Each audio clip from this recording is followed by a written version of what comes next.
Hello, baseball fans. Welcome to the eighth inning stretch. I'm AJ. He's Carson. Carson, we're a little more sad news to lead the show off with today. Just saw this on Twitter just before we came on. Hall of Famer Wade Boggs has announced that he is battling prostate cancer. Yeah, and obviously it is forever and always F cancer because cancer sucks. But yeah, sending all the love to Wade and his family as he begins this fight. And if Wade Boggs if we know Wade Boggs like we think we do, he's gonna kick this thing's butt because it's gonna serve him a fastball right down the middle. Yeah. Wade's a fighter. Obviously, we wish him and his family all the best, and hopefully he hopefully he kicks its ass like we all know we can, and rings that damn bell. So I literally just saw that just as I was getting ready to come on. But anyways, we're here, we're on. It's Sunday afternoon for us. So welcome to all of you on the live stream. Welcome to all of you listening to this on replay. So that kind of sucks. Anyways, lots to talk about. First and foremost, obviously we start normally with the poll results. But in the meantime, we're live. We live like we are every Sunday at 8thinningpod.com/livestream, on demand wherever you get your podcasts, anytime at linktree/8thinningstretch. Don't forget to give us a follow on Twitter at 8thinningpod, and for more, including our newsletter blog, Two Strike Count, in our original documentary series, The Book of Baseball, head to 8thinningpod.com. And help us continue making the best indie baseball content this side of home plate by supporting the show using the QR code on your screen or at 8thinningpod.com/donate. And if you're watching/listening to this on YouTube, please don't forget to like, subscribe, and turn on notifications. Some of you may have noticed that there was not a new two-strike count this past Friday. That's because this is my, today's the end of it, but this has been my birthday weekend. So, yes. Oh, stop it. So I've been celebrating and hanging out with friends and having a good time. Went and saw Green Day last night. Yes, they were, for those of you who have never had the chance to see them, please, if you get the chance, please do that. Because they're awesome. They put on an awesome show. Even now that they're all in their 50s, which is crazy and makes me feel old because the tour they're on now is celebrating the 20th anniversary of American Idiot. Great album. Their best album, if you ask me. And the 30th anniversary of their album Dookie, which that makes me feel really old. But anyways, so that's why there was no two-strike count this week. Poll results. We asked you guys which stretch run storyline are you most excited for. 44% of you said the wild card races. 40% of you said the award races, MVP, Rookie of the Year, and whatnot. 13% of you said the division races, and the mysterious other got 3% of the vote. These poll results, Carson, are quite telling, considering that the division races are, I wouldn't say all but over, but the division races are nowhere near as close as the wild card races. Yeah, absolutely. A lot of these division races at this point seem pretty much locked up, and we've been talking about it for a few different episodes now about how these wild card races are really what you're going to be wanting to look at, with the exception probably of the Yankees and the Orioles, because apparently neither one of those teams wants to pass each other, but Nope. it's fine. Yeah, only a half game separating them. The Yankees are half a game up um on the Orioles currently. Yeah, I mean the AL Central race is still pretty. Only 3.5 games between the Guardians and the Royals. And your Twins are only 5 games back, so that one's not quite sewn up yet. I don't even want to talk about the AL West because it's gonna make me mad. Yeah, the Phillies comfortable lead over the Mets, 7 games. The Brewers have, yeah, I mean the Brewers are 10 games up on the Cubs. NL West, Dodgers are 5 games up on the Padres, 6.5 up on the D-backs. So that one's not quite out of reach, but it's getting there. But yeah, these wild card races, man. Like you said, we've been talking about it pretty much, for most of the season now. American League wild card, the 3 current wild card teams are the Orioles, the Royals, and the Twins. My Red Sox are 4 games out. The Tigers are 4.5 games. The Mariners 4.5 games. And then it kind of drops off after that. Rays 6 games. Rangers 7.5. And then the National League wildcard teams are the Padres, the D-backs, and the Mets. The Braves are only a game behind the Mets. Wow, how about that? How about the Braves? If the season ended today, Carson, the Braves would not make the playoffs. Yeah, that's pretty crazy to think about. Like that's And yet insane. Yet, someone bearing a striking resemblance to myself said last week that the Braves were not going to make the playoffs. Yes, you did. Yes. I mean, Well, I know they're only a. to make my first Green Day reference of the show, Oh, it all geez, keeps here we go. adding up, but I think I'm cracking up. Better get used to those, because, ladies and gentlemen, Carson has promised me he's going to make as many Green Day puns as he can. No, but seriously, I mean, I know it's only a game, but wow, to see the Braves on the outside looking in is nuts. And then I guess the Cubs are technically still in it, 6 games out. The Cardinals, 6 games out. Good for the Cardinals for finally turning it around, I guess. And then it's back to the Giants, 8.5 games, and then everyone else is pretty much out of it. So it's not really looking like there's only, I mean, in the American League, there's only a couple teams realistically, the Red Sox, the Tigers, and yeah, I guess the Mariners, who are still in the hunt for a spot. And then the National League, it's pretty much the Braves. I mean, the Cubs, 6 games out at this point is a long way to go. But we're getting down to the point where this is going to be about, these races are going to be about positioning and not who's in or who's out.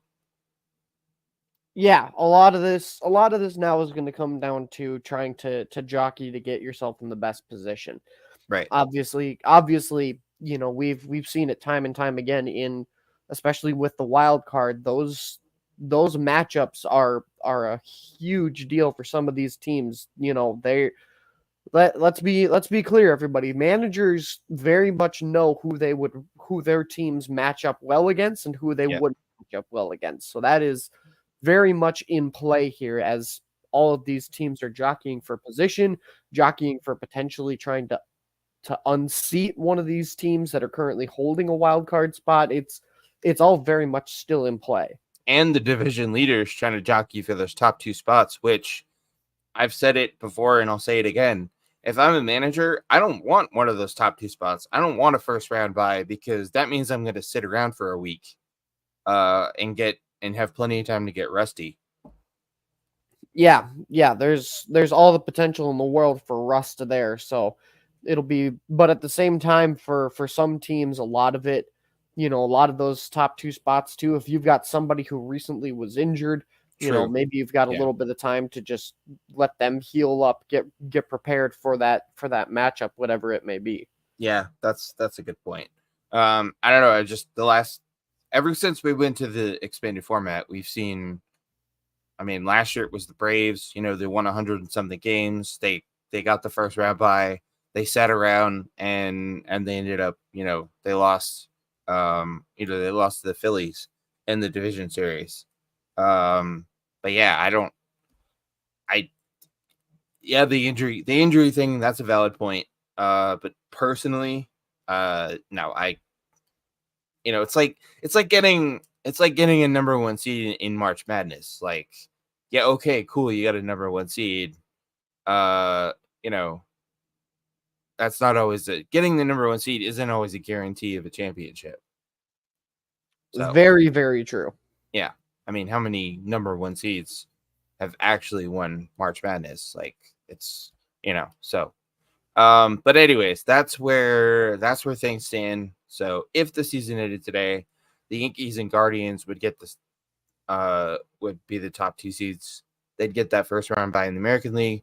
The wild card series would be Astros Twins. Oh, I'm sorry, Twins fans and Carson. And Orioles Royals. Wow, sign me up for that series. National League, Dodgers and Phillies would get the byes.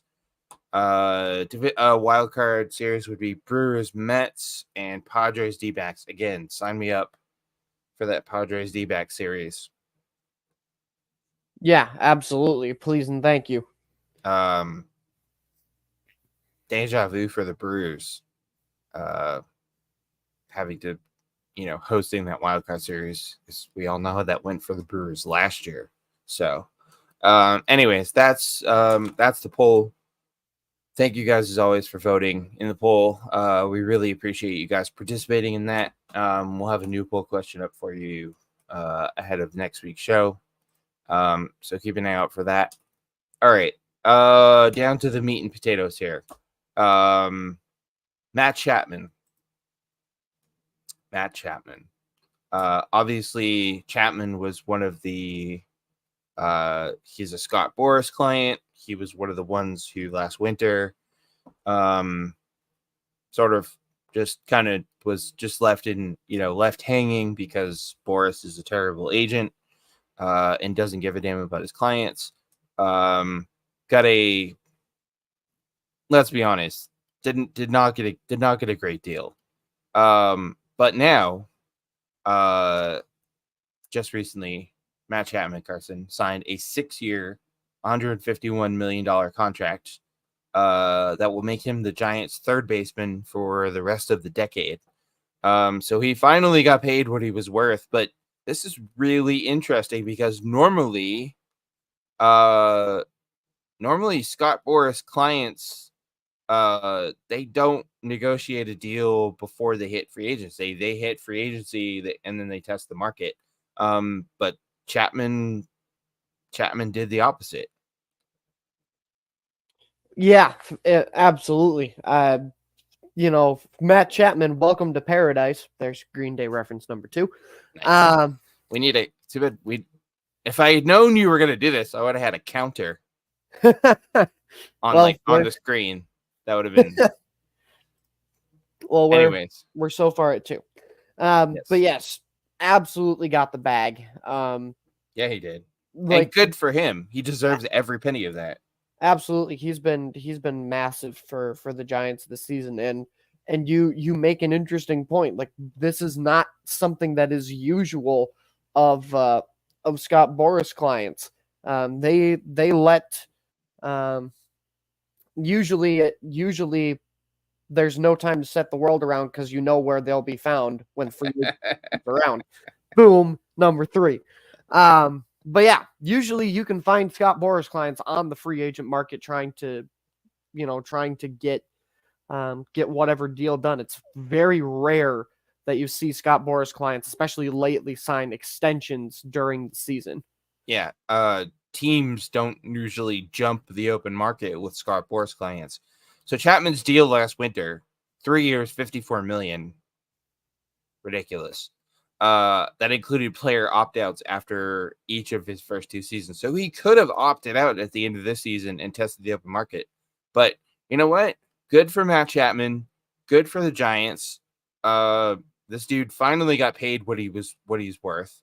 Because folks, I know Matt Chapman doesn't get a lot of attention, but or at least it seems he doesn't get a lot of attention. Matt Chapman is one of the best third basemen in baseball. Period. So he got paid what he was worth, finally. Good move for him. Good move for the Giants. But this is going to make things interesting for the other Scott Boras clients. Now, last week we talked about how Jordan Montgomery basically threw Scott Boras under the bus. I mean, well deserved. And Blake Snell, another one of his clients, sort of came to his defense. So this is going to be interesting on how it impacts other Boras clients, because they pretty much all signed deals last winter that they can opt out of at the end of this year. Yeah, absolutely. So there is one less Scott Boras client on the market now, and this will make for a very interesting free agency for sure. Yeah, because I mean, Jordan Montgomery dropped Scott Boras like a bad habit after those disastrous negotiations last winter. So, yeah, this is gonna be really interesting, really interesting to see how this affects Boris's other clients this winter. But yeah, I mean, I can't stress enough how awesome, how great a move this is for everybody. For Chapman, for the Giants. Fun fact: this is the Giants' This is the second richest contract in Giants franchise history. Yeah, second richest contract in franchise history, behind some dude named Buster Posey. Yeah, I think he was pretty good at baseball. He was pretty good. He was pretty okay at baseball. Buster Posey signed a 9-year, $167 million deal in 2013. I mean, that really, to me, that really speaks to the Giants and how they feel about Matt Chapman. The fact that they gave him the second richest contract in franchise history behind their future Hall of Fame catcher. Yeah, absolutely. I mean, Buster Posey, probably, arguably the best Giants player of, maybe certainly maybe the 2000s, like maybe the century, so far. But no, this is really something. I was just reading about the no bells or whistles in the extension. Chapman will earn $25 million each season through 2030. A $1 million signing bonus next year. Club's news release did not mention a no trade clause, although Chapman would secure that protection at the end of the 2028 season, when he would be a veteran with 10 years of service time.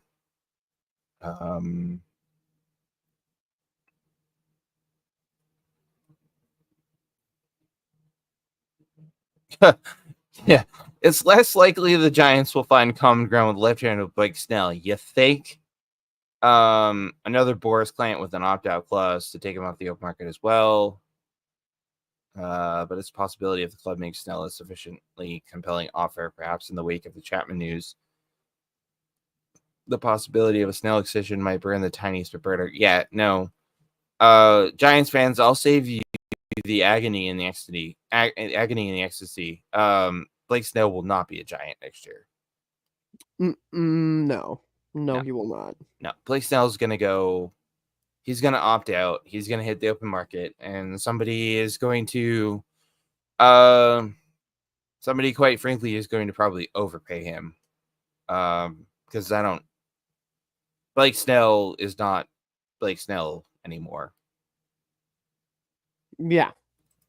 So, sorry, that's just, yeah, Blake Snell that we have now isn't. He's not the same. So, but anyways, that's something to keep an eye on. As we sort of get ready to hit as we get ready to hit free agent season this winter. Completely changing gears. There's a disturbing trend developing in Major League Baseball, and that trend is these pitchers getting up there and reaching back and trying to throw 150 miles an hour and having zero control over their pitchers. Because Whit Merrifield of the Braves just recently became the latest, and for some reason the Braves have been like the biggest victims of this. But Merrifield, Carson, the latest in a string of Atlanta Braves players, hit by fastballs. Merrifield was plunked in the back of the head on Tuesday by Rockies rookie Jeff Criswell. And Merrifield has basically came out and said, look, enough is enough. Major League Baseball needs to do something about this before someone's seriously injured or worse. Merrifield said, where the game's at right now, it's just ridiculous. Merrifield was hit by a 94.5 mile an hour pitch in the back of the head. Ow. Ouch. Where the game's at now is just ridiculous. Leaving a welt just behind his left ear at the top of his neck. I hate where the game's at right now with that. Interestingly enough, Merrifield, a player rep on the MLB competition committee. That's interesting. Shouted at Criswell while being attended to on the field, and again, he was walking off with the Braves trainer. Merrifield passed concussion protocol tests, but was on his way to a CT scan after the game to rule out internal injuries. Hit by a 1-0 fastball after Criswell missed way inside with a first pitch slider. Yeah, this is Merrifield is right. This is getting out of control. This has been a trend the last couple of years, and it's only gotten worse. Yeah, absolutely. It's I don't know what's going on. I don't know if pitchers have just decided to go into just V for Vendetta and just constantly have a vendetta against all batters, but they're kind of being American idiots currently. And there's number 4.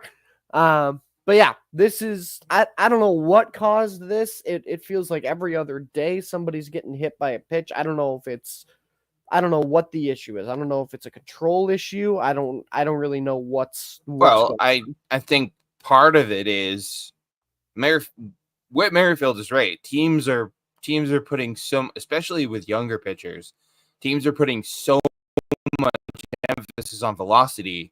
They're telling these guys, look, you got to go out there, you got to reach back and throw 150 miles an hour. And when you're focused so much on velocity and spin rate and all that other stupid stuff, you're not going to be able to control where the ball's going. And that's not just a Major League Baseball problem. This is starting for these younger pitchers, when they're in high school. Hence the other disturbing trend of all these pitchers getting injured, blowing out their UCLs. I mentioned the Braves. Travis d'Arnaud and Austin Riley were hit by up and in fastballs in consecutive games in August against the Angels. d'Arnaud missed 5 games with a forearm contusion, and Riley landed on the injured list with a broken hand. That's expected to sideline him for 6 to 8 weeks. Michael Harris II left an August 25th game after being hit in the hand with a fastball from Nationals rookie, there you go, DJ Hers, leading off the first inning and left the game a few innings later. No fracture there. He's lucky. Merrifield says, we lost Riley. We almost lost Mike. We almost lost d'Arnaud in a span of 2 or 3 weeks. The way pitchers are throwing now, there's no regard for throwing up and in. The guys are throwing as hard as they can. They don't care where the ball goes, and it's just bullshit. Well said, Whit. Yeah, he pretty much hit the nail on the head. Yeah. He goes on to say you can't hit a guy anymore in retaliation. This is kind of the part I like the best. There's no fear that, oh, if I hit this guy, our guy's gonna get hit. That's not in the game anymore. Pitchers don't have to hit anymore, so they don't have to stand in the box. True. And the teams are bringing pitchers up that don't know where the hell the ball is going. They throw 100 miles an hour, so it's all right. We'll see if he can get the guys out. Just set up down the middle and throw as hard as you can, and it's bullshit, and it's driving me nuts. That's a really good point about the whole, like, it used to be, I know some of you are too young to remember this, but it used to be, well, for one, in the National League, pitchers used to hit. The National League didn't always have the designated hitter. But it used to be, pitcher from team A would hit a batter from team B, and then, team A's best hitter would come up, and pitcher from team B would hit batter from team A in retaliation.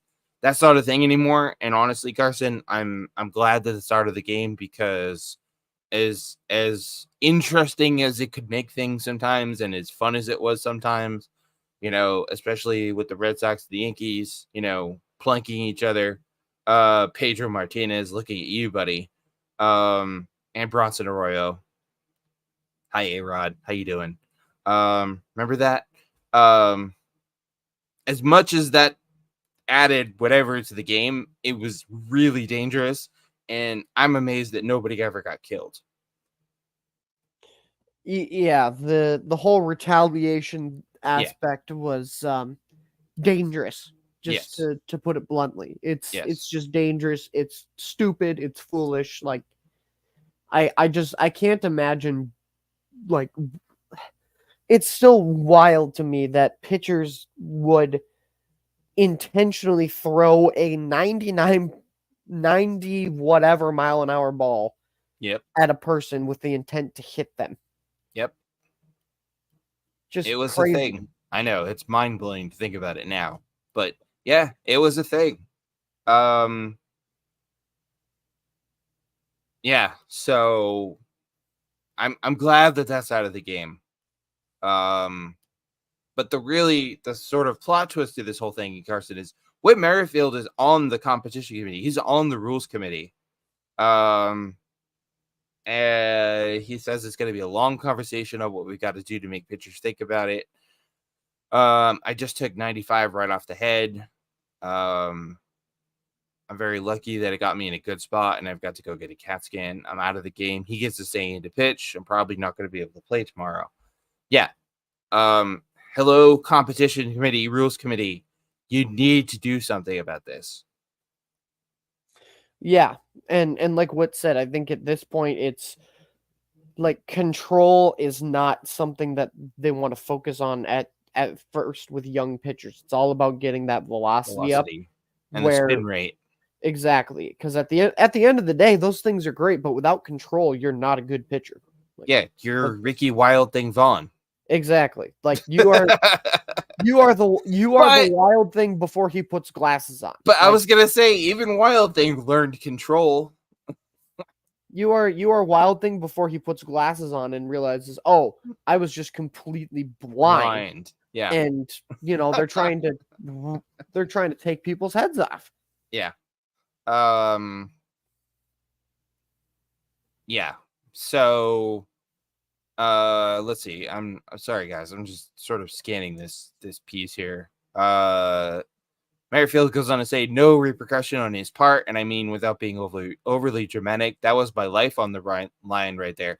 I don't think he's being overly dramatic at all, because if one of these 150 mile an hour,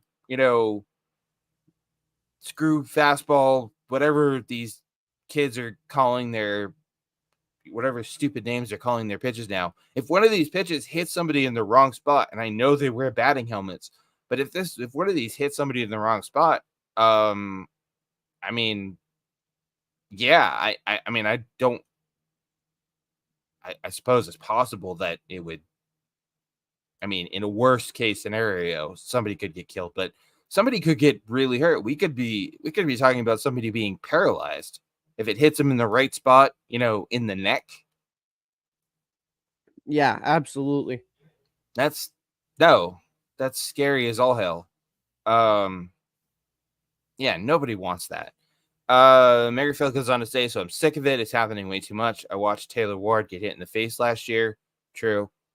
Taylor Ward had to get reconstructive surgery. Justin Turner got hit in the face last year. It's happening at an exponential rate. Guys are getting hit in the hand. Mookie Betts got his hand broken this year. It's just ridiculous and it has to be fixed, or God forbid, something terrible is going to happen. If this hits me at a different spot, I mean, it's just pathetic. It's frankly pathetic that some of the pitchers that were running out there don't know where the ball's going at the major league level. Facts. It's got to be fixed. It just pisses me off to no end. Bravo, Whit Merrifield. It's refreshing to see a player speak out about this, because a lot of times we don't see players speak up about stuff like this. No, not very often, because they're for whatever reason just decide to keep their mouth shut. But yeah, Whit Merrifield said, "Nah, f that. I need to talk about this." Good for him. I have a new respect for Whit Merrifield. No, but seriously, he's absolutely right. Something's got to be done. I don't know what that looks like. I mean, I might be being a little over dramatic here, but if you're a pitcher and you hit somebody, you throw up and in and you hit somebody, I don't know, like I don't know if we need to, like, if you hit somebody, is that an automatic ejection? I mean, I know usually the umpire will warn the pitcher and warn the dugout, but I mean, do we need to? Because sometimes it's an accident. Sometimes. This is true. Sometimes the ball, as a pitcher, sometimes the ball really does. I mean, you'll hear broadcasters say it. Sometimes the ball really does just get away from you. But I don't know. Like, in an instance like this, I mean, I don't know, man. I don't know what the solution is. Yeah, I really have no idea. I think it's just got to start with bringing back the idea of control before velocity, Yeah. because like some of the greatest pitchers of our lifetimes were not guys who could necessarily throw the ball fast, but Nope. had the control and were able to use that spin rate to make a curveball look like it was going to go 5 feet off the plate and then come inside. Like, Right. that's how you become a good pitcher. You can pitch fast all you want, but that can only get you so far. Well, I mean, I'm really gonna sound old here. I'm picturing that meme of, old man yells at cloud. I promise that's not what I'm doing, but that's what I'm gonna sound like. Carson, a lot of these, again, we're not talking about the veteran guys, the veteran pitchers who have been around. These are these young pitchers that are coming up through the high school ranks, through college, and up through the farm system. They're getting drilled into them from day one. It's all about velocity. It's all about spin rate. Their coaches and whoever aren't spending any time working with them on their control. And sorry, I forgot my point there for a second. And the problem is these young pitchers, they're not pitching anymore. They're not going out there and pitching. They're going out there and throwing, and there's a difference. Yeah, absolutely. There's a huge difference. Again, I don't mean to keep going back to the age thing, but guys like, going back a little further, guys like Pedro Martinez and Randy Johnson and Greg Maddux, and I mean, I could rattle off a who's who of pitching greats. Those guys were pitchers. Yes, some of them could throw really hard. I mean, I would challenge any of you to stand there and stare down a Pedro Martinez fastball. But it wasn't all about, reaching back and throwing 150 miles an hour. They focused on control. They focused on putting the ball where they wanted to put it. And that's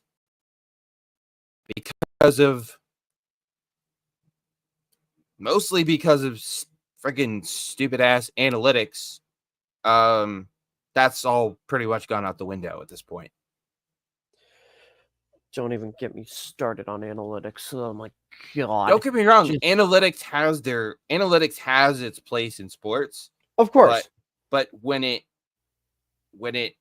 affects the game, when it changes the game to the point where players are getting hurt, and remember, pitchers are getting hurt too. Carson, how many times this year have we talked about pitchers blowing out their UCLs? I mean, a lot. Pitchers are getting hurt, and now, and batters are getting hurt and it's because these high school and college coaches and even in the minor leagues, all they're looking at is analytics. Oh, what's this guy's spin rate? Oh, what's his velocity? Who cares? Teach them to put the ball in the right place. Teach them control. Like, I can't believe we even have to say that. Yeah, at a certain point, you got to have discipline as a pitcher. It's ridiculous. And I'm glad Whit Merrifield spoke up. I'm glad he spoke to the media about this, because it is a problem. We don't need, as a sport, the last thing we need is players. I mean, you never want to see anyone get hurt. But we don't need, pitchers getting hurt, and especially and we've seen some veteran pitchers get hurt, with their UCLs and whatnot. I mean, Shohei Ohtani, hello. But this is even more dangerous for the young pitchers, Carson, because if you're 20 something and you blow up your UCL in single A, guess what? Your chances of coming back from that are slim to none, because you haven't had time to build up those muscles. Yeah, it's a major problem. That's for sure. We're gonna see career-ending injuries for rookies, which is just makes me sick. But I don't know. I guess that's where we're at right now. But whatever. So that's that. I have the oddest feeling, Carson, that this story, at least I hope, is not going away. Yeah, this story right now is far from over, I think. And I would fully expect, because I know Whit Merrifield is the one that spoke up, but especially because he's on the competition committee, I would fully expect the MLB competition rules committee to take a long, hard look at that this winter. Mm-hmm. I mean, they better, because otherwise, I hate to think where things are going to end up. Another ongoing saga involving Major League Baseball. This whole Diamond Sports thing. Talk about stories that are going away. Carson, I feel like we've been talking about Diamond Sports for like the last, at least the last couple of years. At least, yeah. Yeah, probably, yeah, at least the last couple of years. So just a little recap to get anyone caught up who's not been following this story. Diamond Sports Group is a broadcasting company. They operate 18 Bally Sports branded regional sports networks. They operate Bally Sports Networks for NBA and NHL and MLB. 9 MLB teams are currently still under contract with Diamond for 2025. The problem with Diamond is they've basically gone bankrupt. Like the wheels have come off. and because of their bankruptcy, they it is completely thrown what channel these teams' games are going to carry it on, completely thrown into chaos. Carson, including your Minnesota Twins. Yep, it seems that once again we will have to live and die based off of Diamond Sports' success. And at this point, this is just ridiculous. Yeah. I don't understand how MLB isn't doing something about this, because at the end of the day, let's just face facts here. In terms of the four major sports, I think it's safe to say that MLB is fourth, and it's probably not even close. Yeah. Like, you need to be able to have the game accessible to your fans. So I'm glad that they're at least starting to do something, but this should have been action that should have been taken a long time ago before this situation spiraled out of control like it has. Yeah. Yeah, no, this is ridiculous. Like, I mean, like you said, if your fans can't watch your games, if your fans can't watch their favorite team, or, like Carson, like you and I, being baseball uber geeks. I mean, I don't know about you, but I don't just watch the Red Sox. I watch the Red Sox, I watch the Mariners, but I watch, any good, any intriguing game that's on, we need to be able to watch it. So here's the deal. Judge Chris Lopez on Tuesday approved deals that Diamond reached with the NBA and the NHL, calling them a step in the right direction. But contained in those agreements is a key date that has put MLB on the offensive. Both require to come out of so basically, Diamond is required to come out of bankruptcy by April 1st. I don't know how good you guys are with dates, but that's shortly after baseball season begins. So essentially, Carson, the position that the owners of these 9 teams, the owners of these teams that are in this position is, they don't know what their TV revenue is going to be like. So they don't know the amount that they can spend in free agency this winter is basically hanging in the balance. Carson. Hello? Oh, hello. Oh, there he is. Sorry, that was weird. You cut out for a second and I didn't hear you anymore, and I was like, Oh. Okay. All right. Little glitch. It's all good. Yeah, so basically, because of Diamond Sports, the owners of these 9 teams don't know what their TV revenue is going to be, and therefore how much they can or can't spend in free agency this winter is basically being held hostage by Diamond Sports. Yeah, except for the Twins, who, as we all know, the Triple P's will somehow manage to make the budget even lower. But yeah, absolutely insane. Like, it's classic Major League Baseball, because it's the A for effort and F for execution. Because you set this deadline after, like you said, after free agency, after winter meetings, like after all of that stuff. Like, by that point, the only dudes who will be on the free agent market are Johnny Cueto for the 11th time, for the 11th time, and Rich Hill also seemingly for the 11th time. Come on, don't pick on Rich. I got to pick on Rich. He's 44. He's one of the guys that is like sitting there on the free agent market, and the team's like, yeah, sure, we'll give you a go again. Like, I love Rich Hill. He played for the Twins too. I love Rich Hill, but he's one of those. Him and Johnny Cueto are one and the same when it comes to the free agent market. But it's like, it's the MLB in this is the Simpsons meme of Bart Simpson holding the cake that said, "At least you tried." Yeah. And then walking over and throwing said cake in the trash. Yeah. And to be fair, yes, MLB definitely deserves their fair share of blame in this thing.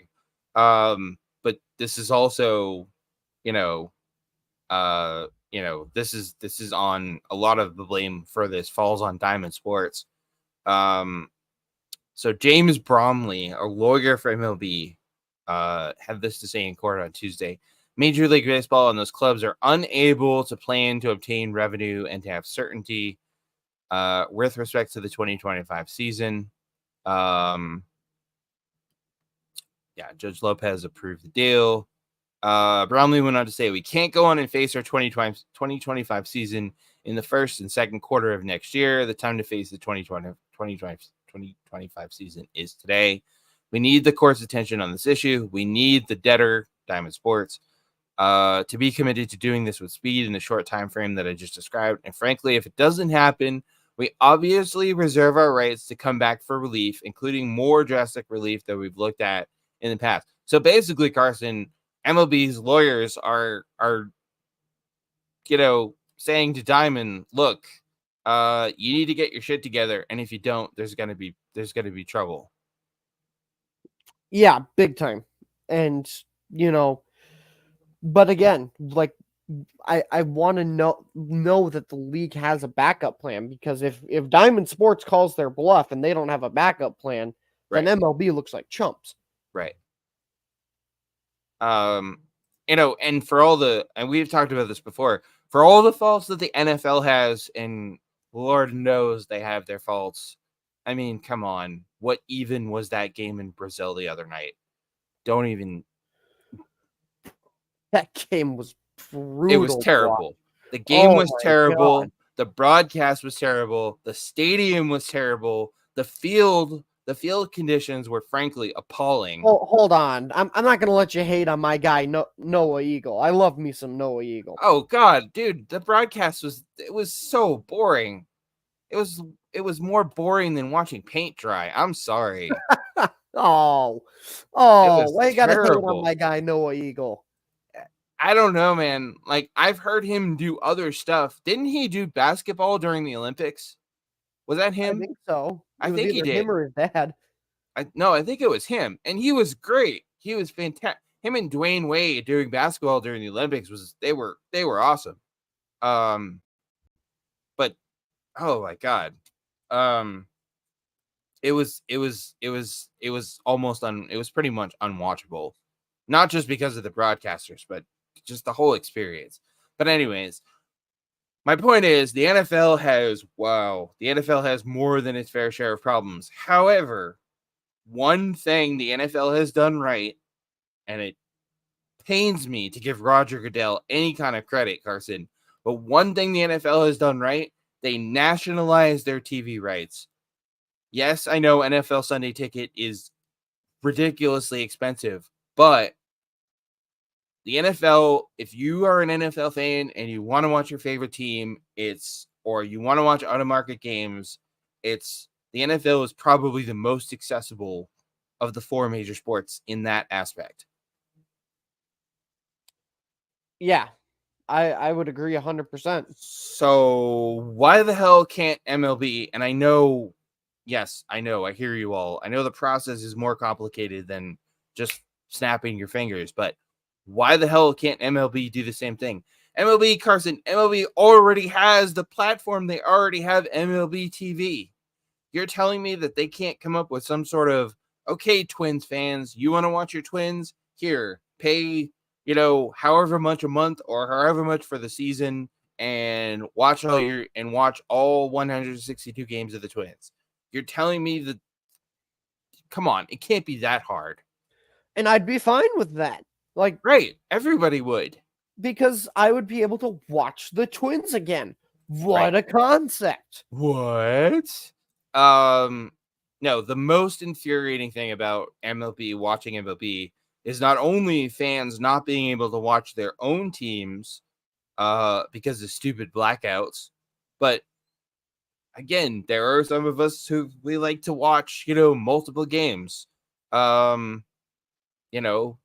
I mean, I do it. I put on the MLB TV and I put on the, the multi-view, whatever, and put on 4 games at once because I'm a nerd like that. But a situation now, granted, the only time I run into any problems is if my Red Sox or the Mariners are playing the Rockies, because I'm here in Colorado and Rockies games are blacked out. See, that just That's the most infuriating part of this. Why are local teams' games blacked out in the local market? Carson, it doesn't make any sense. You are preaching to the choir on that one. Like Duh. the Twins will be on MLB Network, and I'll be like, oh great, And you can't I watch can it. finally watch my team. Nope. The only way I can watch them is if they're on Apple TV, because for some reason that doesn't have blackouts, and you want to talk about a bad broadcast. Bad broadcast. Yeah. Can watch them there, can watch them the 2 times a year they're on Fox or TBS, and that's about it. Yeah. Or on the rare occasion that they're on Sunday Night Baseball on ESPN. Yeah, I don't even remember the last time we were on that. Yeah, that doesn't happen very often. Well, you can commiserate with Mariners fans, because the last time the Mariners were on Sunday Night Baseball prior to a couple weeks ago was 2001. Like, what? That's crazy. Yeah, don't even get me started on that. No, but this whole thing is, and I know, there's plenty of blame to go around here. Diamond Sports deserves its fair share of blame. MLB deserves its fair share of blame. But it's not like MLB didn't know that this was coming. Diamond Sports has been in trouble for a while. So, like, and they just decided to do nothing. I don't know, man. I know, like I said, I know it's easier said than done. I know there's a lot of moving parts, but I really don't understand. I mean, the other 4 major sports have done it. The NBA, probably most of all, has made their games, accessible to their fans. I mean, if you're an NBA fan, watching NBA games is a breeze. I don't understand why. I don't understand how MLB has let it get to this point. But the biggest issue, I mean, obviously,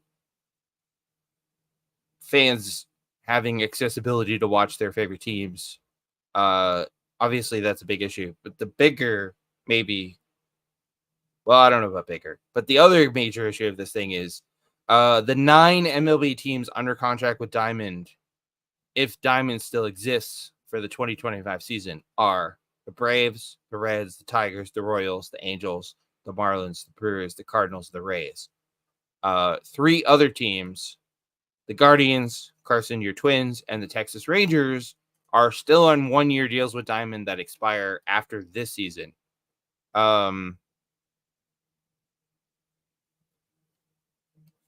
those teams I just mentioned, no idea what their TV revenue is going to be like, and therefore they can't plan their contract negotiations and their free agent status.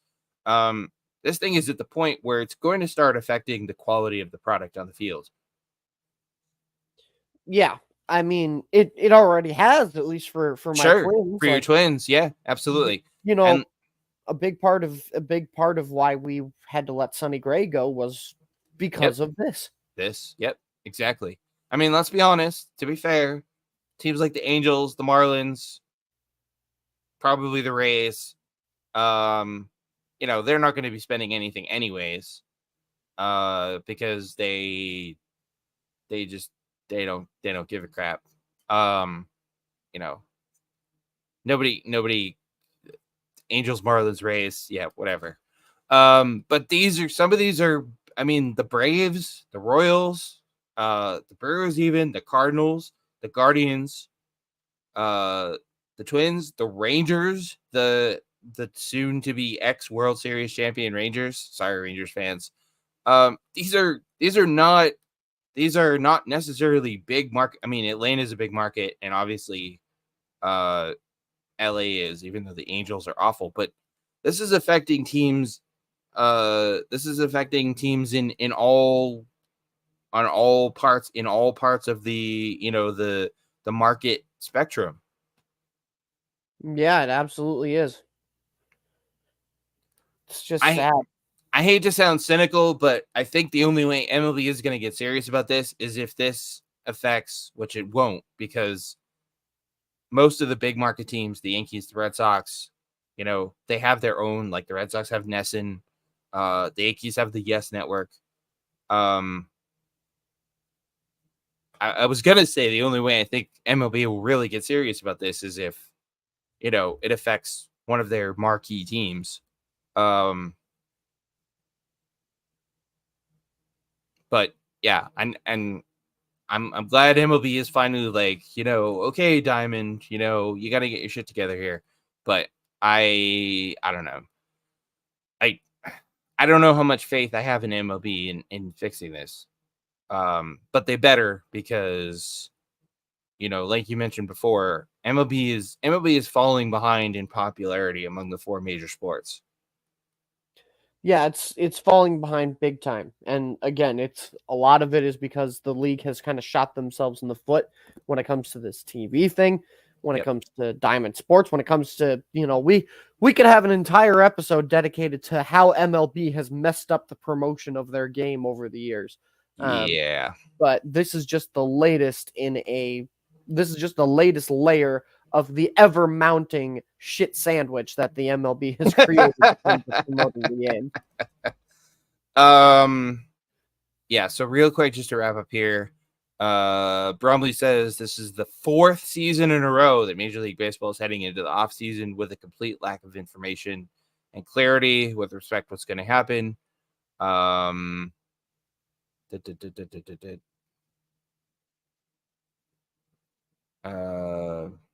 MLB.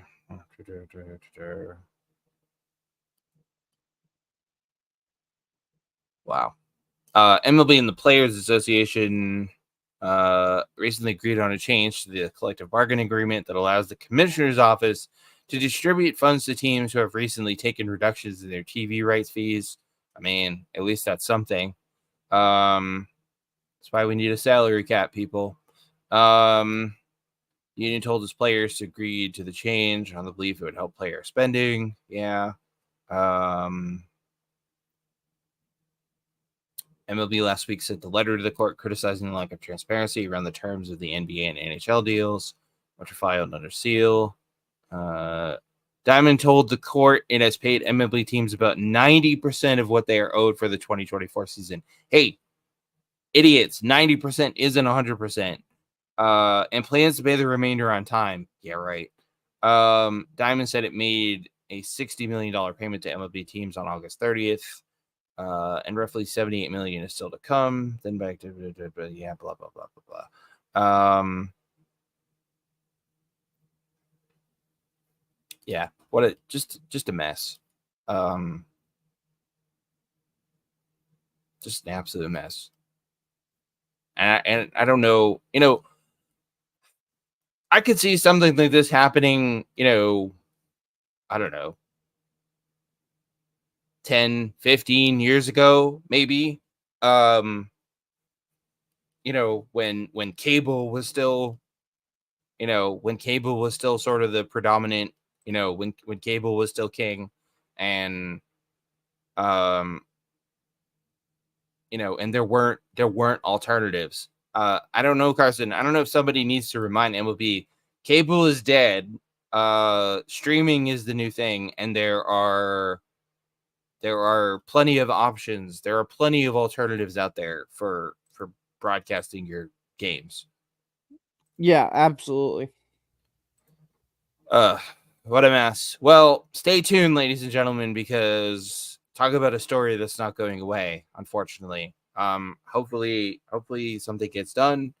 Hopefully MLB, Carson, follows through on their on their thinly veiled threat to take further legal action against Diamond if Diamond doesn't follow through. Hopefully. Yeah. Because otherwise I don't like where that's going. If they don't. All right. Changing gears here. Let's play some buy or sell. Because I'm just getting angrier by the second talking about this. Yeah, let's play some buy or sell. Shohei Ohtani creeping up on the first ever 50-50 season. 50 home runs, 50 stolen bases. So Carson, buy or sell that Shohei Ohtani will reach the 50-50 mark. Oh, it's I love my boy Shohei, but I gotta sell this. I don't think he's gonna get there. He'll get close. He'll certainly get close, I think, but I don't think he's gonna get there. Wow, I'm actually kind of shocked. I thought this was gonna be one of your shut up and take my money. So Shohei Ohtani has 45 home runs, 46 steals. He has 21 games left to get to the 50-50 mark. Yeah. Yeah, I don't know, man. I mean, I know he only needs 5 home runs and 4 stolen bases in 21 games.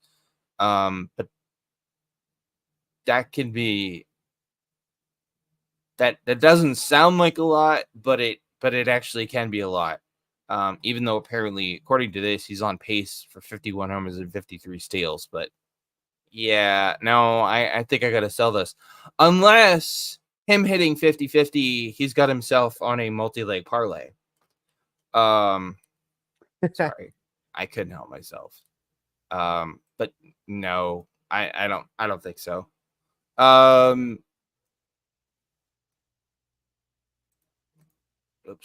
Whoops. Hang on.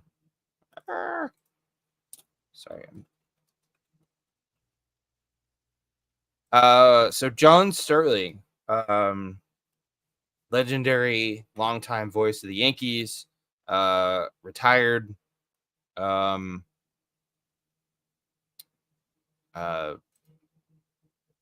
been retired for a while now.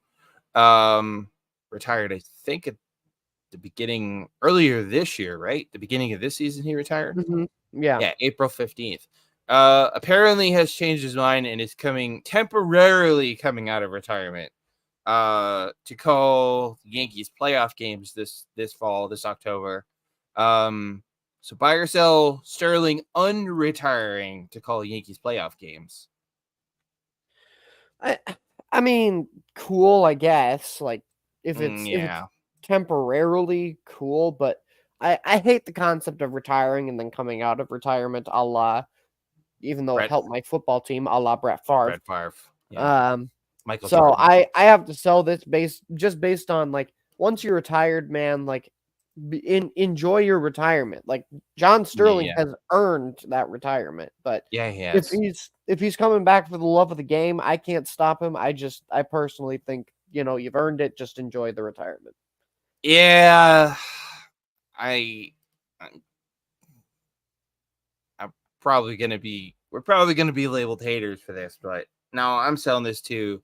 Like you said, the whole unretiring thing. I'm getting, Brett Favre, Michael Jordan, Tom Brady vibes here. Like you retired.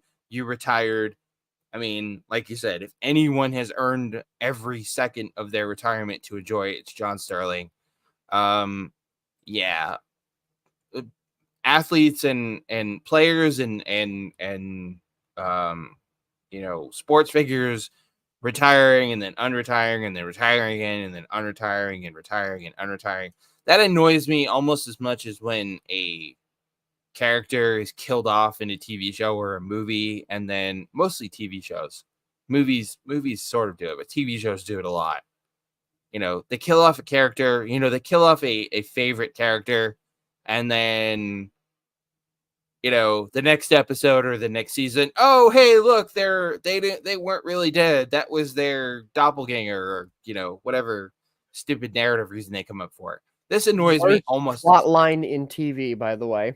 Yeah, I it's terrible. 100% agree with you on that. Yeah, looking at you, Stranger Things. You killed Hopper and then you brought him back. Yeah, like don't make us go through the emotional trauma of seeing one of our favorite characters die, only to cop out and be like, "Aha, just kidding." or the whole plot line of this episode was a dream. That's another one of my least personal favorites. So anyways, yeah, come on, John, like, dude, just enjoy your retirement. I mean, I'm sure Yankees fans are probably happy about this, I would think. Oh, I'm sure, and they have every right to be like, they get a little more, like we said. By no means are we saying that John Sterling like is not a good broadcaster or anything like that. oh no, like not at all. He's one of the greatest of all time in terms of calling baseball. But it's Sure. just, you're retired, John. Go ahead, you earned it. Like, just do stay retired. Exactly. Yeah. So so earlier we were talking about, we're kind of talking about the standings, which I no longer have pulled up. Hang on. No, that's not the one I wanted.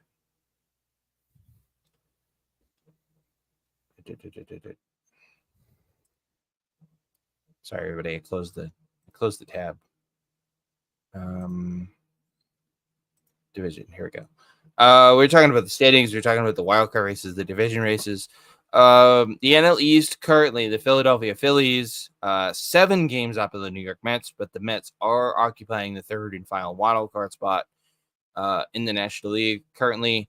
So Carson, buy or sell I know this sounds crazy. Buy or sell the Mets' chances of catching the Phillies. Look, I understand the Mets have won 9 in a row, and yes, that's very impressive, but you're still 7 games back of the Phillies, even after a 9-game win streak. Yeah, I'm gonna go ahead and have a yard sale on this one because I'm selling the crap out of this. Well, let's do a little math here. There's 7 games out. There's what, 20? Let's say there's 20 games left, right? How many more times? See, the key to this is how many more times do they play head to head? So let's peruse the schedule here. So they actually, let's see. They've got looks like they got a 3-game series that starts this Friday, and then a 4-game series which starts on the 19th. I mean, I don't know. No, I'm selling this. I'm selling this. I'm tentatively selling this because it is a long shot. 7 games is a lot of ground to make up at this point with only, like I said, 20 games left. And it's highly unlikely that the Mets would win all 7 of those games against the Phillies. But hey, man, it's baseball. Stranger things have happened. Yeah, that's true. I don't. I don't think it's gonna happen. I'm not going on the record as saying as I'm selling, and I'm going on the record. I don't think it's gonna happen, but I wouldn't be surprised either because, again, stranger things have happened. I mean, look at the Mets. The Mets' remaining schedule. They got 3 games against the Blue Jays, 3 against the Phillies, 3 against the Nationals, sweep. 4 against the Phillies, 3 against the Braves, and then they end the series again. They end the season against the Brewers. That's a tough. That's some tough sledding. But if we look at the Phillies' remaining schedule, what do the Phillies got left? Here we go. Phillies remaining games: 3 games against the Rays, sweep. 3 games against the Mets, 3 games against the Brewers, 4 games against the Mets, 3 games against the Cubs, and then they end the season on the road against the Nationals, sweep. I don't know, man. Those 2 schedules are pretty even. No, I'm still gonna sell this, but let's just say I would not be surprised because stranger things have happened in baseball. Speaking of standings, the NL West, the Dodgers, they're like 6 games up, I think. So Carson, buy or sell that a team other than the Dodgers will win the NL West. So, like, Wow. come on. No. We're fine. We've got the NL West under control. We are still the big brother. Everybody else is still chasing us. Do they really have it under control? Yes, we do. Oh, I'm sorry. I said 6 games. They're only 5 games up. Okay, Dodgers, you've won 7 of your last 10. You're 5 games up with 20 games to go. How many more times do they have to play the Dodgers? Let's see, Dodgers remaining schedule. Oh, okay. So, good news, Dodgers fans. You don't have to play the D-backs again, at least for the rest of the regular season. 3 games against the Cubs, 3 games against the Braves, 3 games against the Marlins, sweep. 3 games against the Rockies, sweep. 3 games against the Padres. And then they end the season with 3 games on the road against the Rockies, sweep. Wow. Jeez, Dodgers. Talk about a cupcake schedule. See, we're fine. But, however, let's see. Padres remaining schedule. So we know they've got to play the Dodgers 3 times. Padres remaining schedule. 2 games against the Mariners. Okay. 3 games against the Giants. All right. 3 against the Astros. 3 against the White Sox. 3 against the Dodgers. And they end the season on the road against the D-backs. Okay. That's a little bit tougher. And then the D-backs remaining schedule. Let's see. 2 games against the Rangers, 3 against the Brewers, 3 against the Rockies, 4 against the Brewers, 3 against the Giants, and then they end the season with 3 against the Padres. Wow. Okay. Yes. So the Dodgers. Basically, the point is here: the Dodgers have a cupcake schedule the rest of the way. Surprise, surprise. Don't hate the player, hate the game. I don't know, man. 5 games is not a lot. And they're 5 games up on the Padres. They're 6.5 up on the D-backs. And the fact that they have to play the Padres again head to head. You know what? Screw it. I'm buying. The Padres are going to win the NL West. I still think they're going to need an actual Padre in order to get that to happen. But... no, buying conditionally, because if the Padres are within striking distance for that last series, so this is going to be a wild finish, because that last series, between those last couple series, when the Padres play the Dodgers and then the Padres play the Diamondbacks, that could very well determine the outcome of this thing. Admittedly, the D-backs are back to scuffling. They've lost 3 in a row. Padres, okay, 5-5 in their last 10.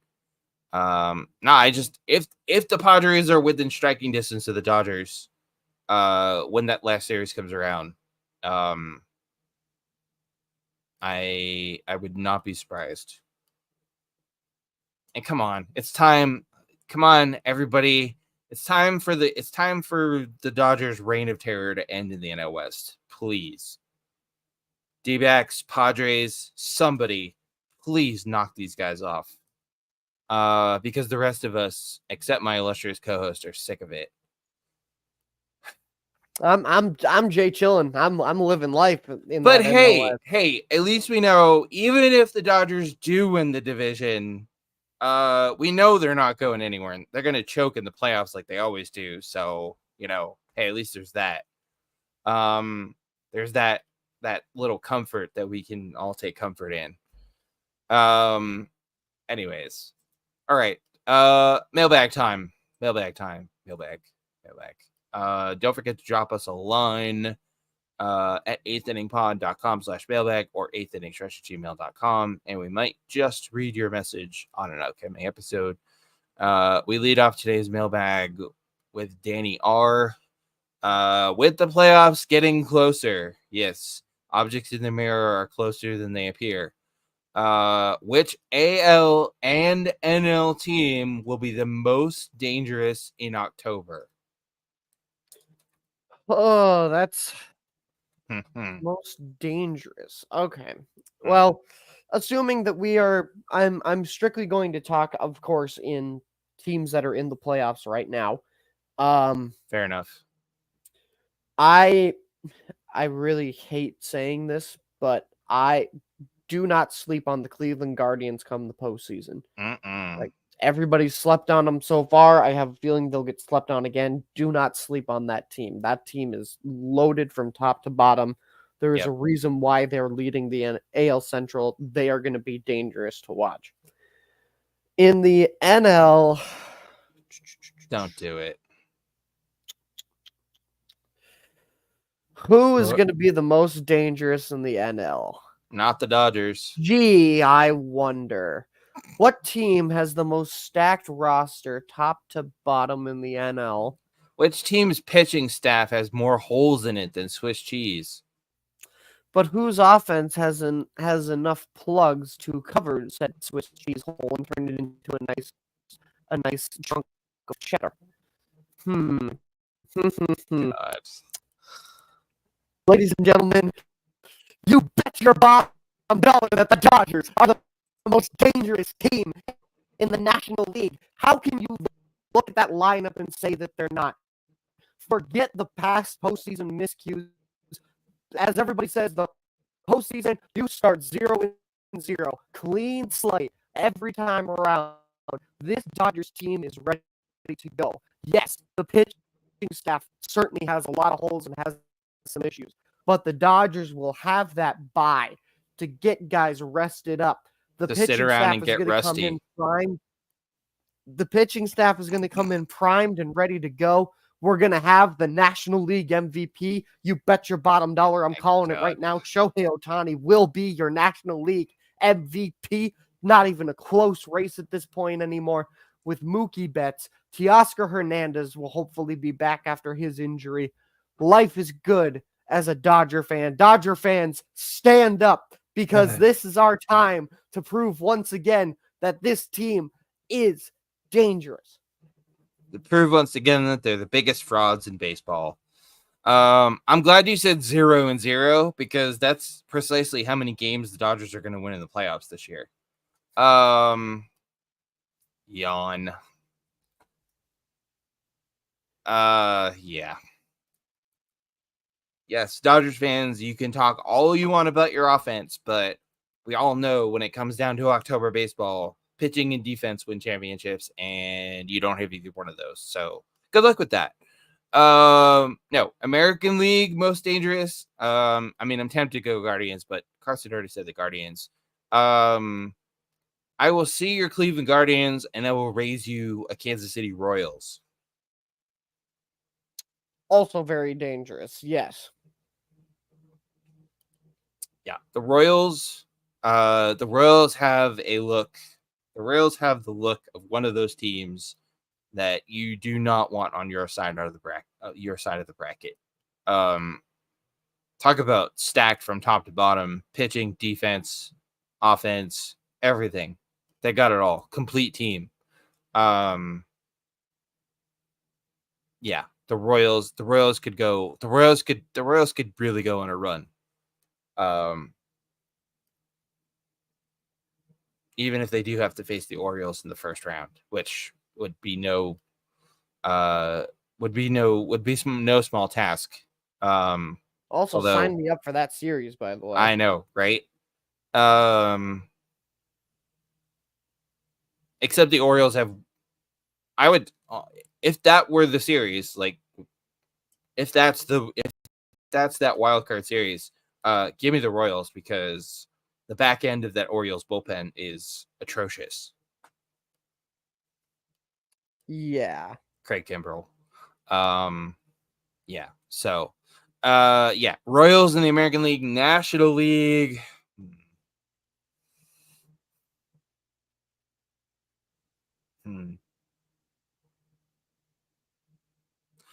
I'm looking at the National League teams, and I'm not really concerned about any of those top. I mean, the Dodgers are going to Dodger. The Phillies, I don't know, man. The Phillies, yeah, something doesn't feel right about the Phillies. The Phillies are obviously really good, but something just, I don't know. The Brewers.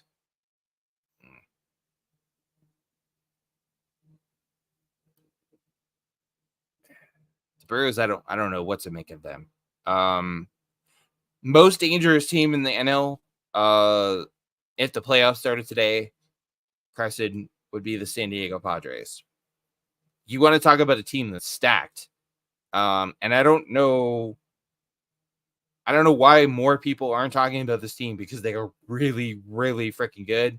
And they are the very definition of a team you do not want to face in the playoffs. They are particularly loaded as well, yes. I will concede that. I would argue that they're just as loaded as the Dodgers, and they have better pitching. One could make that argument. I will concede that.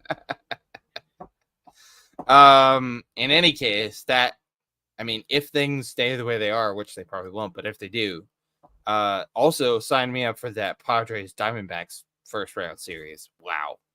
And don't sleep on the Diamondbacks, everybody. I know the Diamondbacks have been a little bit all over the place this year, and they're currently back to their, they've lost 3 in a row and 7 of their last 10, but don't forget what the D-backs did last year. I'm not saying they're going to do it again this year, but don't forget what they did last year. I feel like a lot of people have already written them off, and I'm like, did you all forget what they did last year? Plus, they basically have the same team that they did last year. Plus, they had a Jordan Montgomery. So, excuse me. Anyways, not that he had the greatest season of all time. No, but he's already proven himself in October. He proved himself last year. So, I don't know. We'll see. It's going to be interesting for sure. Jenny M, if you had a Hall of Fame ballot, would you vote for Joey Votto? Oh. Was that an as in you wouldn't? Nope. Really? Mm-mm. Well, let me pull up. So, taking a look at Joey Votto's stats, he has 2,135 hits, 1,100 RBI, 356 home runs, career batting average of 294. In terms of accolades, won an MVP, a 6-time All-Star, and a Gold Glove winner. Led the National League several times in on-base percentage and in walks. Yeah, his stats don't really measure up, do they? Mm-mm. As much as I would love to say they do, I can't say I would right now. So Baseball Reference has this really cool thing called Hall of Fame statistics, where they show, they compare the player stats to the average Hall of Fame voter. Yeah. And it doesn't. So similarity, and this other really cool thing they call similarity scores, where they compare said player to current or past players. Similar batters, according to Baseball Reference, to Joey Votto: Freddie Freeman, Paul Goldschmidt, Will Clark, Derek Lee, Edgar Martinez, Hall of Famer, Matt Holliday, Lance Berkman, Ellis Burks, Adrian Gonzalez, and Orlando Cepeda, also Hall of Famer. The fact that there's only 2 current Hall of Famers on the similarity list, Carson, says to me that Joey Votto is not a Hall of Famer. Yeah, the odds are definitely against him. There's a couple of potentially future Hall of Famers on that list, like potentially a Paul Goldschmidt or an Adrian Gonzalez, but yeah, Freddie Freeman, no. I don't see Freddie Freeman. Yeah, you're right. Matt, how the hell? I'm sorry. How is Matt Holliday not in the Hall of Fame? Really? it's a very good question. Okay, that doesn't make any sense. But no, Joey Votto, I just no. I and the fact that and this isn't obviously this isn't entirely his fault, but not a lot of playoff experience either. Yeah. I mean, that's definitely not his fault. I mean, look where he was. Yeah, in fact, only 4 postseason appearances. And okay, if we're being honest, a lot of that is the fault of him being stuck in Cincinnati for all those years. 2010, 2012, 2013, and 2020 were the only 4 times that Joey Votto played playoff baseball. But yeah, I mean, we talk about the tiers, Carson. We talk about the definite Hall of Famer, maybe Hall of Famer, not Hall of Famer. Joey Votto is between, for me anyways, is between the not a Hall of Famer and the maybe Hall of Famer. Mm-hmm. I don't see it. So Jenny, no, I would not vote for Joey Votto. And that, I know Hall of Fame is, that's the pinnacle, whatever, but the fact that Joey Votto probably won't get in the Hall of Fame, Carson, doesn't take anything away from the career he had. No, absolutely not. There are plenty of guys who played in the league who've had fantastic careers that just aren't Hall of Famers. Joey Votto, probably one of the most underrated players to ever play in MLB. So, anyways, Vicky W, who would you take in a 7-game series, the Padres or the Diamondbacks? Padres. No hesitation. In how many games? I could see it going the full 7, but Padres the 7, huh? But I think Padres take it. Yeah. Yeah, I think it would go 7, and yeah, I think I would probably take the Padres, mostly because the Padres have been way more consistent, and that Padres pitching staff, I'm telling you guys, the Padres pitching staff is ridiculous. And they're stacked. I think the Diamondbacks, I think the D-backs would give the Padres all they wanted, but yeah, I think the Padres would end up coming out on top in that one. Not to mention that would be one hell of a series. Mm-hmm. Unfortunately, we're probably going to end up seeing those 2 teams play in the wild card series this year, but we'll see. Jason T, which team do you have the most confidence will make a deep run in October, and which team do you have the least confidence in? Most confidence right now, I would probably say the Philadelphia Phillies. Really? And yeah, I think they're constructed for a deep playoff run. I think they've got the depth, and I think they're. I mean, they have made deep runs the last 2 years, so yeah. As far as least, I mean, I really don't want to do this, but the way that they're playing right now, my Minnesota Twins, I am not very confident in this team right now. Like the way, and granted, I don't.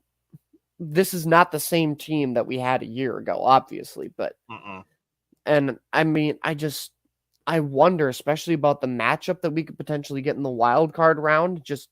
Even from a matchup standpoint, we're in trouble. You mean possibly having to face the Astros? Yeah. Yeah.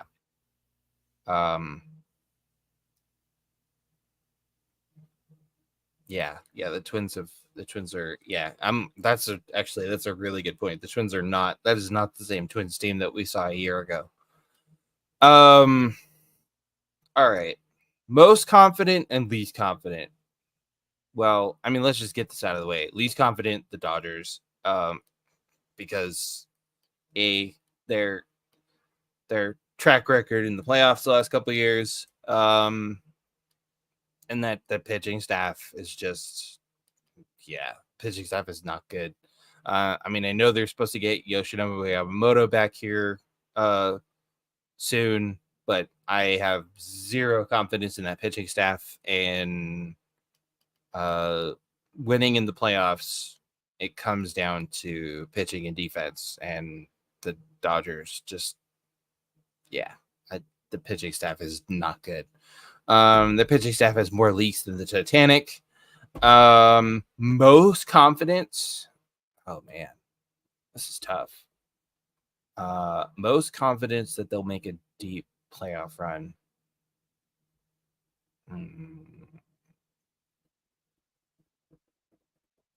You know what? I think I've got to go with the Guardians. Carson, you were talking about them earlier. I mean, you want to talk about a team that's stacked.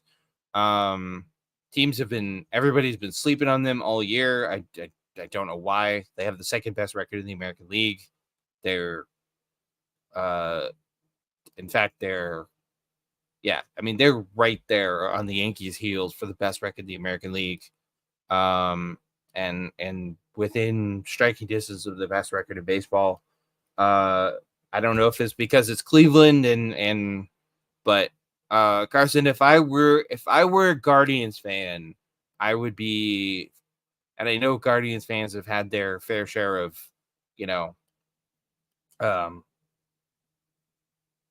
Guardians fans have had their fair share of, past disappointments, but I don't know, man. If I was a Guardians fan, right now, I would be extremely confident in this team. Yeah, absolutely. They are built to win, and they are built around. Obviously, Jose Ramirez is the gear that puts the whole factory in motion, but they have so much more. They have so many other great players around him. Absolutely. And I know we've talked about it before, but how about a shout out to Stephen Vogt? Yeah. AL Manager of the Year easily. Yeah. To come into that and take over and try to fill the very large shoes of Terry Francona. Not a small task, and Stephen Vogt has done it and then some. And has the Guardians in a outstanding position to make a deep run in October. So, yeah, should be interesting for Guardians fans. And last but not least, Kendra P. Which fictional baseball player would you bring in to save the day in a Game 7? I mean, is this even a question? Like, whole thing. Duh. Yeah, that is the safe, obvious answer. Yes. Fictional baseball player. I was reading this and I was really trying to rack my brain. Yeah, I mean, yeah. I guess. How do you go with anyone other than Wild Thing? You don't. Yeah, I guess you really can't. I was thinking about some of the other players from Major League.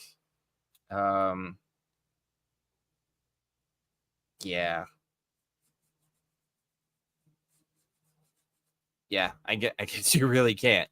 Yeah, I guess you really can't go anywhere other than with anyone other than Wild Thing. Sorry, Kendra, that was kind of a boring answer, but yeah, there's really no other way to go.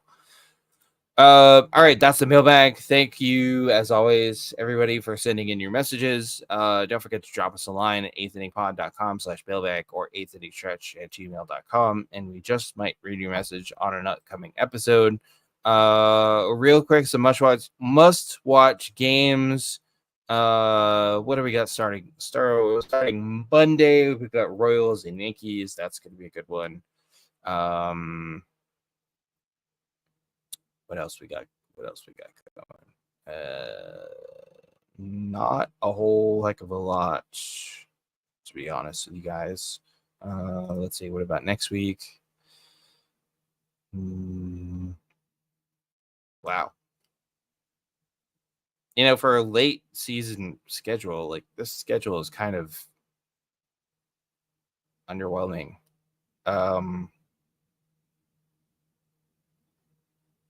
Yeah. Wow. Okay. It's not great, is it? No, it's not. It's not. I'm actually kind of disappointed. Like, come on, this is we're like middle of September here, folks. We're getting down to the wire. We've got 20 games and counting to go in the regular season, and the schedule makers just kind of blew it. But what I know you all want to know is to ask Carson if we have a tankathon. We do indeed, and that's the wonderful thing about as we get into September. While apparently this week's slate of games is not great, as more and more teams start to trickle their way towards playoff elimination, the amount of teams that can be selected for a tankathon, we are in the September call-ups of the tankathon season, where teams can officially be called up into selection for the tankathon. And that applies with our tankathon selection today, as the Pittsburgh Pirates, for the first time, I think, in quite some time, are in the tankathon, taking on the Miami Marlins. Ugh. So if you want to see Paul Skeens and literally nothing else, go watch that series. I was gonna say, is Skeens at least pitching for the Pirates? He does pitch tomorrow. Okay. All right. Well, that's something at least. Yeah, that's a bad series. But hey, at least you get to watch Paul Skeens, who's a lot of fun to watch, by the way, in case you haven't. One last thing. Yeah. This might get a little ranty here. So we've talked ad nauseum about the Seattle Mariners, and they fired, how they fired Scott Service back on August 22nd after they went on a 1-8 road trip, and they went on a stretch where they were 20-33. At the time, and I've said it many times, that Scott Service, it was time for a change. But at the time, fans, including myself, looked at the Mariners and went, okay, that's a step in the right direction, but if you really want to turn this thing around, you also need to get rid of president of baseball operations, Jerry Dipoto. So imagine my surprise and my frustration when I see this story from the other day, when the Seattle Times reported that Jerry Dipoto will return to the Mariners as president of baseball operations in 2025. This is the man who is in charge of a team that held a 10-game lead. Let me say that again. 10-game lead in the American League West on June 18th. I know we're into September, but June 18th was not that long ago, ladies and gentlemen. The Mariners are now entering play this weekend, 4.5 games behind the Astros. Yeah.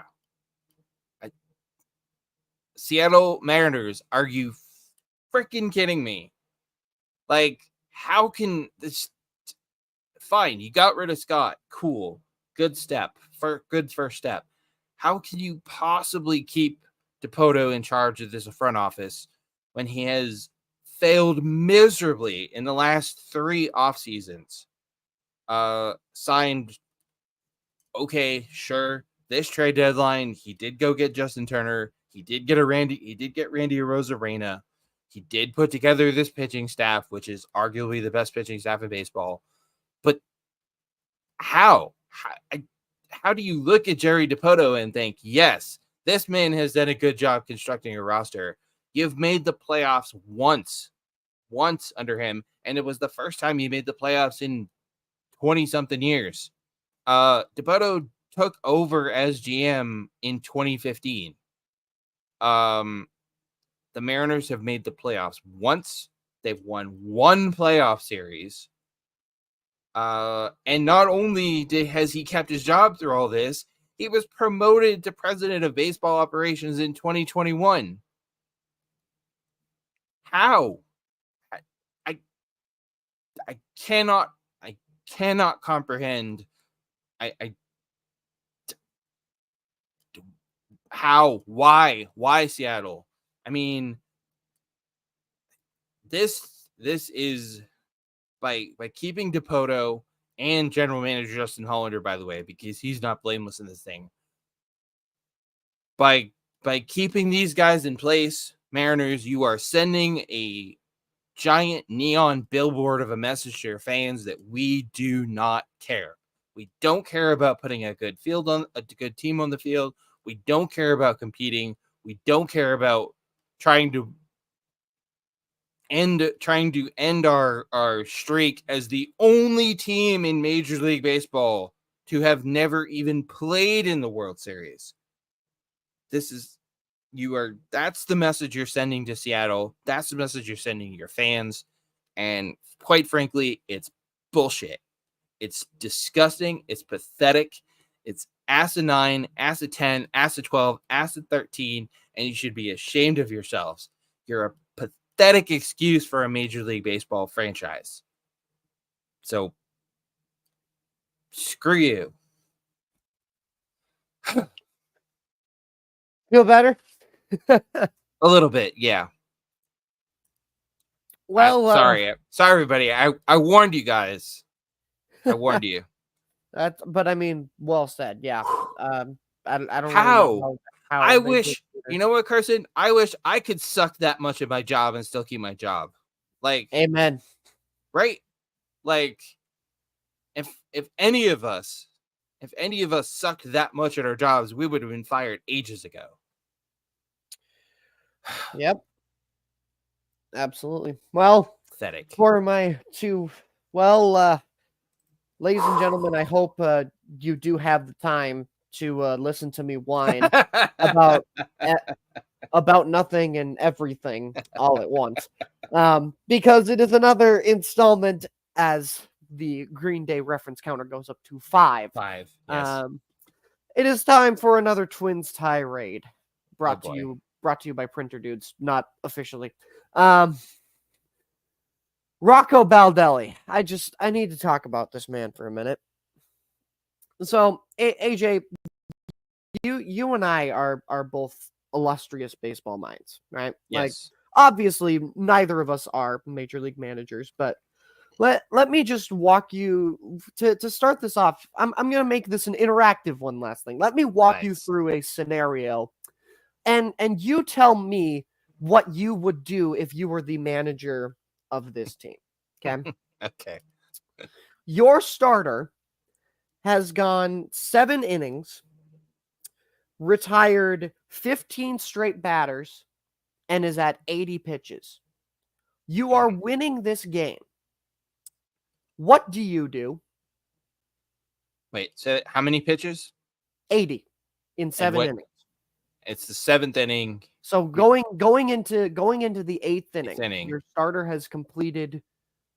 starter has gone 7 innings, retired 15 straight batters. And thrown how many pitches? 80. Well, I mean, clearly you put the starter back out there for the 8th inning because you need to ride the hot hand. Congratulations, you have a better managerial mind than Rocco Baldelli. Because you want to know what this man did? Let me guess. He went to the bullpen. He went to the bullpen, Oh and the God. bullpen lost the game. I'm shocked. He went to Yohan Duran in the 8th inning to try and get a 6-out save. He got the not only did he get the loss in that inning, he pitched literally a third of an inning, gave up 3 earned runs on 2 hits, and then Griffin Jacks came into the 9th and blew the save. I don't understand how this, like, he sabotaged the Twins last night. Absolutely sabotaged them, sabotaged a fantastic start from Bailey Ober. And the fact that us as fans, the fact that I was able to illustrate that situation to you and you knew what to do and the actual manager of my team didn't. I mean, to be fair, we're not to brag, but we're not your average baseball fan.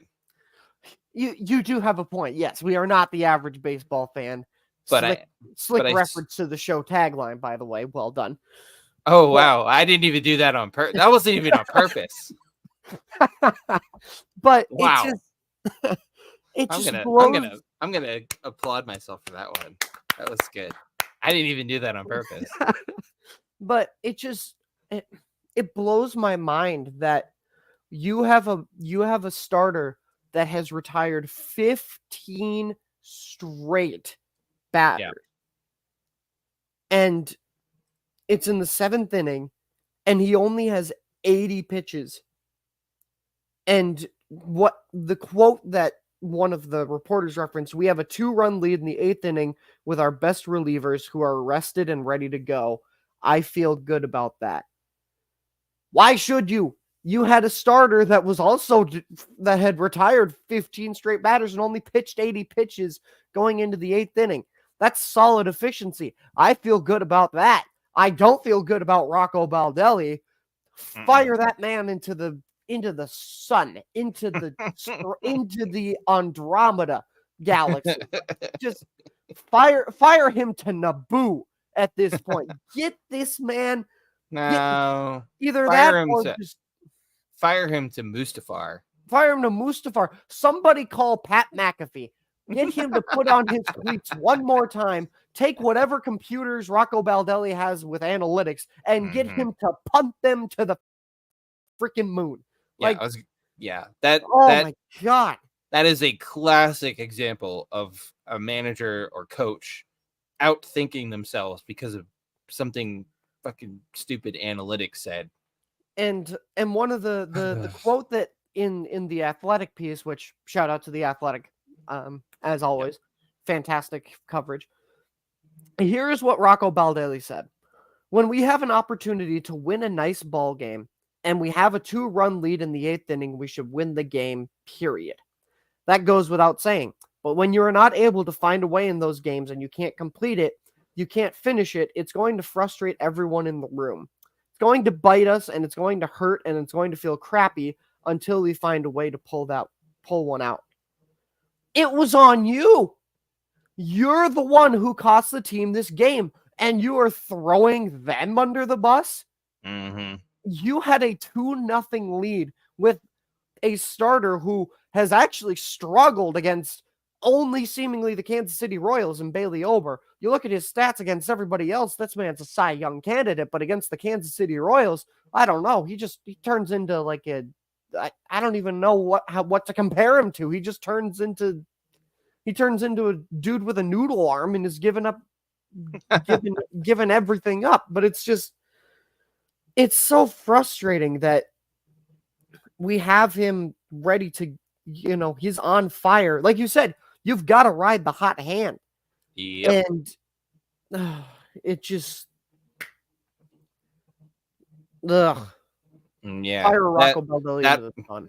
That about sums it up. Yeah, no, that, ladies and gentlemen, that is a classic example of analytics getting in the way. Like, come on. Because some stupid projection or whatever told Rocco Baldelli that he should have, I should go to my bullpen here. Yeah, no. You shouldn't have. Yeah, that's that's incredibly frustrating. Yeah. So that's about all we've got for you guys. We ended the Green Day reference counter at 5, so that's a respectable performance. Wow.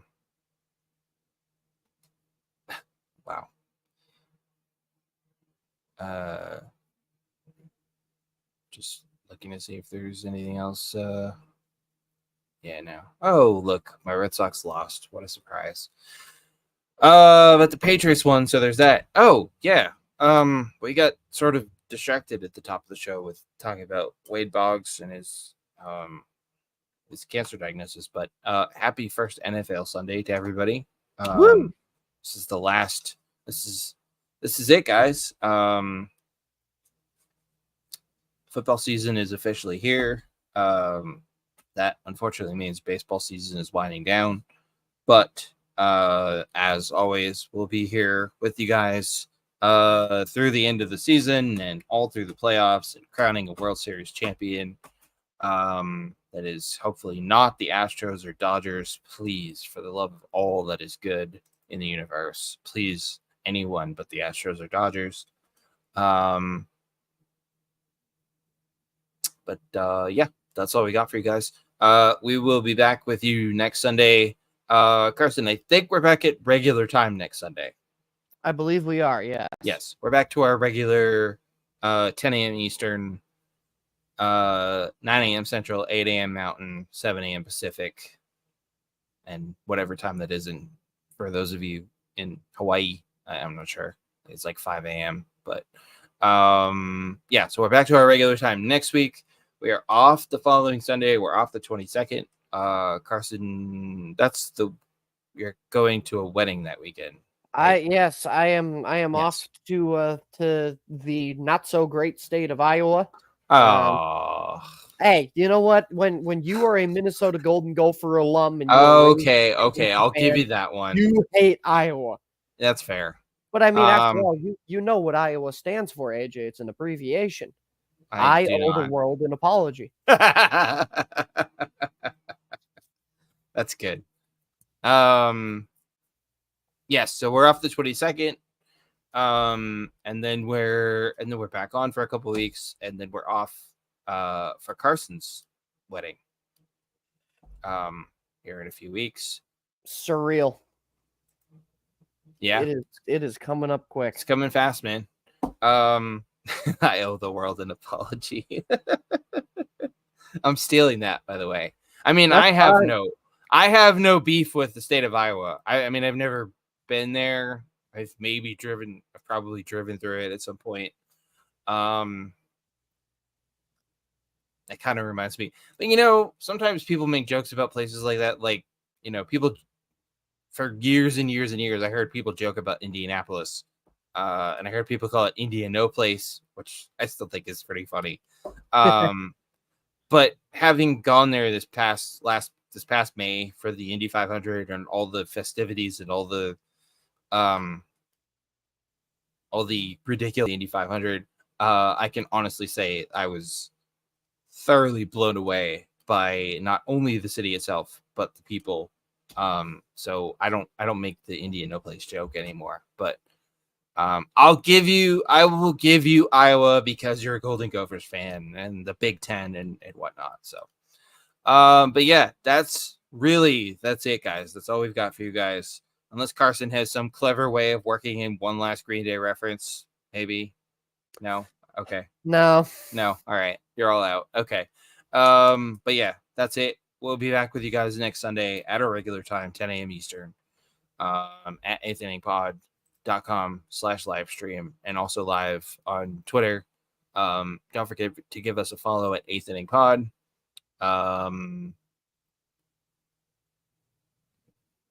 Yeah. And don't forget you can catch the show anytime on demand wherever you get your podcasts at Linktree/8th Inning Stretch. Yeah, give us a follow on Twitter, 8th Inning Pod, and for more, including our newsletter/blog, 2 Strike Count, in our original documentary series, The Book of Baseball, head to 8th-inning-pod.com. And please help us continue making the best indie baseball content this side of home plate by supporting the show using the QR code on your screen or at eighth-inningpod.com/donate. Everybody have an awesome week. Remember to take care of yourselves, take care of your physical health, take care of your mental health. Your mental health is just as important as your physical health. And as always, remember to take care of each other.